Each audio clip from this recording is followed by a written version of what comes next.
Kim Cho at Paolo Avellino, huli ka mang lambingan pag-uwi mula sa Cebu. Kilig na kilig ang mga fans matapos mamataan sina Kim Cho at Paolo Avellino na magkasamang umuwi mula sa Cebu kamakailan. Sa mga larawang kumalat online, kapansin-pansin ang sweet at caring gestures ni Paolo para kay Kim.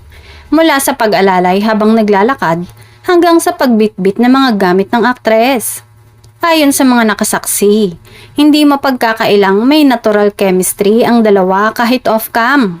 Nakita raw si Paolo na lagi nakabantay kay Kim. Tila sinisigurong komportable ito sa biyahe. Dahil dito, umani ng samot-saring reaksyon ng tambalan nila sa social media, kung saan maraming netizens ang nagsabing, hindi lang sa teleserye nakakakilig ang Kim Pao, kundi pati sa totoong buhay.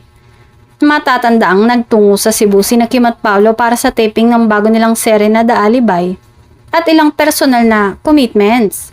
Ngunit ang mas napansin ng mga tagahanga ay kung gaano sila ka-close at gaano kaalaga si Paolo sa kanyang leading lady. Sa ngayon ay tahimik pa rin ang dalawa tungkol sa tunay na estado ng kanilang relasyon. Ngunit hindi maitatangging lumalalim ang kanilang samahan.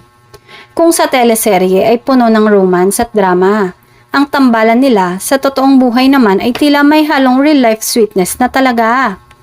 Ang saya nilang panoorin kasi totoo ang kilig.